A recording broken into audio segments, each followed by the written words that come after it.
नमस्कार। आज मैं आपको विश्वामित्र के राजा से ब्रह्मऋषि तक के सफर की कहानी सुनाऊंगा। बहुत समय पहले की बात है। सरयू नदी के तट पर एक शांत और मनोरम वन में महर्षि वशिष्ठ का आश्रम स्थित था। वशिष्ठ ज्ञान, तप और सहनशीलता की प्रतिमूर्ति थे। उनका आश्रम शांति, वन्य जीवों की निर्भीकता और आत्मनियंत्रण का केंद्र था। उनके पास एक अद्वितीय और दिव्य गाय भी थी जिसका नाम था नंदिनी। वह स्वर्ग की कामधेनु गाय की पुत्री थी और अपनी चमत्कारी शक्ति से अपने स्वामी की हर इच्छा को क्षण भर में पूरा करने में सक्षम थी। एक दिन राजा विश्वामित्र अपने साम्राज्य के सबसे शक्तिशाली शासक अपनी विशाल चतुरंगिणी सेना के साथ शिकार से लौट रहे थे। सेना लंबी यात्रा और भूख से थक चुकी थी। जब वह महर्षि वशिष्ठ के आश्रम के पास पहुंचे, तो वशिष्ठ ने धर्म का पालन करते हुए उन्हें आश्रम में अतिथि बनने का न्योता दिया। विश्वामित्र ने सोचा, यह तपस्वी मेरी इतनी बड़ी सेना का सत्कार कैसे कर पाएगा, परंतु उन्होंने संकोच करते हुए निमंत्रण स्वीकार कर लिया। तब वशिष्ठ ने शांत भाव से नंदिनी को आदेश दिया, हे नंदिनी, मेरे राजा अतिथि और उनकी सेना भूखी है। अपने बल से ऐसा भोजन बनाओ जो राजा के योग्य हो। और फिर वह हुआ जो अभूतपूर्व था। नंदिनी ने अपनी दिव्य शक्ति से पलक झपकते ही वहां सोने के पात्रों में सजे तरह तरह के 56 भोग और व्यंजन प्रकट कर दिए। राजा की सेना ने इतने प्रकार के स्वादिष्ट भोजन का कभी स्वाद ही नहीं लिया था। हर सैनिक को उसकी पसंद का उत्तम भोजन, पेय और वस्त्र मिले। जब भोजन समाप्त हुआ, तो राजा विश्वामित्र, जो अब तक अपने शौर्य पर घमंड करते थे, वशिष्ठ की इस आध्यात्मिक शक्ति से विस्मित रह गए। विश्वामित्र ने वशिष्ठ के सामने हाथ जोड़े, पर उनकी आंखों में सम्मान नहीं, बल्कि अधिकार की भावना थी। उन्होंने कहा, हे महर्षि, ऐसी अमूल्य निधि जो तुरंत भोजन और संसाधन उत्पन्न कर सकती है, एक तपस्वी के पास नहीं, बल्कि एक सम्राट के पास होनी चाहिए, जो उसका उपयोग राष्ट्र और सेना के लिए करे। मैं इसके बदले में आपको असंख्य स्वर्ण मुद्राएं, घोड़े, हाथी और अपार संपदा देता हूँ। नंदिनी को मुझे सौंप दीजिए। महर्षि वशिष्ठ ने दृढ़ता पर अत्यंत कोमलता से उत्तर दिया, नंदिनी केवल संपत्ति नहीं है राजन, वह मेरे यज्ञों की सिद्धि है, मेरे आश्रम का प्राण है।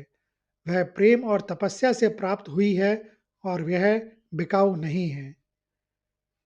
विश्वामित्र का क्षत्रिय अहंकार जाग उठा। उन्होंने क्रोध में आदेश दिया, इस गाय को बलपूर्वक ले चलो। जैसे ही विश्वामित्र के सैनिक नंदिनी को रस्सी से बांधकर खींचने लगे, गाय ने क्रोध में अपनी आंखें लाल कर लीं। वशिष्ठ ने उसे रोकने का कोई प्रयास नहीं किया, क्योंकि वह जानते थे कि नंदिनी अपनी रक्षा स्वयं कर सकती है। नंदिनी ने अपनी दिव्य शक्ति से भयंकर रूप लिया। उसके शरीर के रोमकूपों से पहाड़ी योद्धाओं की विशाल सेनाएं उत्पन्न होने लगी। यवन, शक, हूण और बर्बर जाति के दुर्जय सैनिक। नंदिनी की सेना ने राजा विश्वामित्र की महान सेना को पराजित करके तहस नहस कर दिया। राजा विश्वामित्र, जिनके बल का सूर्य कभी अस्त नहीं होता था, उस दिन एक गाय के हाथों पूरी तरह पराजित हो गए थे। उनका अहंकार चूर चूर हो गया। अपमान और आत्मबोध की अग्नि में जलते हुए उन्होंने अपने सारे आभूषण, मुकुट व राजसी चिन्ह उतार दिए। उन्होंने जमीन पर घुटने टेके और प्रतिज्ञा की, धिक्कार है मेरे क्षत्रिय बल को और धिक्कार है मेरी सेना को। आज मैंने जाना कि शत्रु बल से ब्रह्म बल 1000 गुना श्रेष्ठ है। अब मैं तब तक चैन से नहीं बैठूंगा जब तक मैं वशिष्ठ के समान ही ब्रह्म ऋषि का पद प्राप्त नहीं कर लेता। इसी क्षण राजा विश्वामित्र ने अपना राजपाट त्याग दिया और अपना जीवन तपस्या के कठोर मार्ग पर समर्पित कर दिया। विश्वामित्र ने अपनी तपस्या शुरू की और उस कुछ वर्षों में उनकी तपस्या इतनी कठोर हो गई कि उनका शरीर सूख गया और उनका तेज ब्रह्मांड में फैलने लगा। उन्होंने कई दिव्य अस्त्रों और शक्तियों को प्राप्त किया, लेकिन उनके मन का क्रोध और वशिष्ठ के प्रति द्वेष अभी भी जल रहा था। जब भी उन्हें लगता कि उन्होंने पर्याप्त शक्ति अर्जित कर ली है, वह वशिष्ठ के आश्रम में जाते और उन्हें नीचा दिखाने का प्रयास करते। लेकिन वशिष्ठ हर बार अपनी शांत मुस्कान और अटूट ब्रह्म तेज से उनके क्रोध को ठंडा कर देते। एक बार विश्वामित्र क्रोध की पराकाष्ठा पर पहुंच गए। उन्होंने सोचा कि यदि मैं वशिष्ठ को शारीरिक कष्ट दूं, तो शायद वह पराजित हो जाएंगे। अपनी तपस्या से प्राप्त शक्ति का दुरुपयोग करते हुए विश्वामित्र ने वशिष्ठ के 100 पुत्रों को भयंकर रूप से मार डाला। यह वशिष्ठ के जीवन का सबसे भीषण संकट था।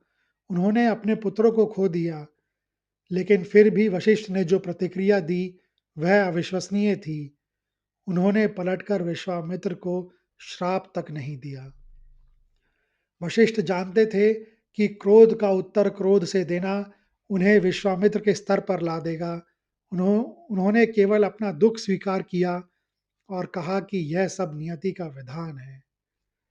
वशिष्ठ के इस असाधारण संयम ने विश्वामित्र को और भी व्याकुल कर दिया। उन्हें लगा कि उनका सबसे बड़ा वार भी वशिष्ठ की शांति को भंग नहीं कर सका। इसी प्रतिशोध की भावना में विश्वामित्र ने वशिष्ठ को चुनौती देने के लिए एक और बड़ा कदम उठाया। जब राजा त्रिशंकु अपने भौतिक शरीर के साथ स्वर्ग जाना चाहते थे, तो वशिष्ठ ने इसे प्रकृति के विरुद्ध मानकर मना कर दिया। विश्वामित्र ने त्रिशंकु को अपनी शरण में लिया और वशिष्ठ को गलत साबित करने की प्रतिज्ञा की। उन्होंने अपनी तपस्या के बल का उपयोग करके त्रिशंकु को स्वर्ग की ओर धकेल दिया, लेकिन स्वर्ग के देवता और इंद्र ने उन्हें वापस नीचे धकेल दिया। अपने तेज का अपमान होते देख विश्वामित्र का क्रोध भड़क उठा। उन्होंने वहीं अंतरिक्ष में रुककर घोषणा की, यदि देवता त्रिशंकु को नहीं लेंगे, तो मैं स्वयं त्रिशंकु के लिए एक नया स्वर्ग, नए तारे और एक नए इंद्र का निर्माण करूंगा। उन्होंने सचमुच अपनी तपस्या से नए तारे और ग्रह बनाने शुरू कर दिए। देवताओं को डर हुआ कि विश्वामित्र अपनी तपस्या से पूरी सृष्टि ही ना बदल दें। अंततः देवताओं ने बीच बचाव किया और त्रिशंकु को उन्हीं के बनाए हुए अधूरे स्वर्ग, यानी जो स्वर्ग जिसे त्रिशंकु स्वर्ग के नाम से जाना जाता है, में रहने की अनुमति दी गई। इन सब घटनाओं से विश्वामित्र ने शक्ति तो बहुत अर्जित कर ली, लेकिन वह अभी भी केवल राज ऋषि ही थे, एक ऐसा महान तपस्वी जो अपने क्रोध और अहंकार के कारण अपने अंतिम लक्ष्य यानी ब्रह्म ऋषि से दूर था। विश्वामित्र ने एक बार फिर घोर तपस्या शुरू की। उन्होंने अपने सारे भौतिक सुखों का त्याग कर दिया और मौन व्रत धारण कर लिया। उन्होंने वर्षों तक केवल हवा पर जीवन जिया और उनका उद्देश्य था आत्म विजय। इस बार उनकी तपस्या में पिछली तपस्याओं जैसा द्वेष नहीं था। अब विश्वामित्र अपनी तपस्या से के उस अंतिम चरण में थे, जहां उन्हें केवल वशिष्ठ की स्वीकृति चाहिए थी। पर तभी उनके मन में एक विचार कौंधा, जब तक वशिष्ठ जीवित है, तब तक मुझे ब्रह्म ऋषि की उपाधि नहीं मिलेगी। उन्हें मारना ही मेरी तपस्या का अंतिम कार्य है। एक रात जब अमावस्या का घना अंधेरा छाया हुआ था, विश्वामित्र अपने वस्त्रों के भीतर एक तीव्र शस्त्र छिपाकर अत्यंत गुप्त रूप से वशिष्ठ के आश्रम की ओर बढ़े। उनकी आंखों में अब क्रोध की अंतिम ज्वाला धधक रही थी। वशिष्ठ अपने आश्रम के बाहर अपनी पत्नी अरुंधति के साथ बैठे थे और आकाश में तारे देख रहे थे। जैसे ही विश्वामित्र आश्रम के बिल्कुल करीब पहुंचे, उन्होंने वशिष्ठ को अरुंधति से बातें करते हुए सुना। अरुंधति ने शांत स्वर में पूछा, हे नाथ, आज की रात्रि कितनी सुंदर है। आप ही बताइए, आज आकाश में चंद्र की शीतलता और सौंदर्यता कैसा लग रहा है। वशिष्ठ ने अपने चिर परिचित शांत और मधुर स्वर में उत्तर दिया, हे देवी, आज की रात्रि सचमुच सुंदर है, लेकिन इस समय जो महान तेज मेरे सामने आ रहा है, वह उससे भी कहीं अधिक अद्भुत है। विश्वामित्र ने यह सुना, पर वह रुके नहीं। वह वार करने के लिए तैयार थे। तभी वशिष्ठ ने आंखें बंद कर ली और कहा, हे अरुंधति, क्या तुम जानती हो, जो तेज आज हमारे सामने आ रहा है, वह किसी भी अन्य तपस्वी के तेज से श्रेष्ठ है। वह तेज साक्षात ब्रह्म ऋषि विश्वामित्र का है। जैसे ही विश्वामित्र ने अपने सबसे बड़े शत्रु के मुंह से ब्रह्म ऋषि की उपाधि सुनी, उनके हाथ से शस्त्र छूट गया और जमीन पर गिर गया। विश्वामित्र का क्रोध, प्रतिशोध और वर्षों का द्वेष एक क्षण में समाप्त हो गया। उन्हें तुरंत यह ज्ञान प्राप्त हुआ, मैंने शक्ति अर्जित की, युद्ध जीता और पुत्रों को मारा। मैंने सब कुछ किया, पर मैं वशिष्ठ को शांत नहीं कर सका। और आज उन्होंने स्वेच्छा से मुझे यह उपाधि दे दी, जिसके लिए मैं वर्षों से संघर्ष कर रहा था। मेरी तपस्या का लक्ष्य उपलब्धि नहीं, बल्कि शांति था। विश्वामित्र को एहसास हुआ कि वशिष्ठ का क्षमा का बल विश्वामित्र की तपस्या के बल से कहीं ज्यादा था। विश्वामित्र नम आंखों से वशिष्ठ के चरणों में गिर गए।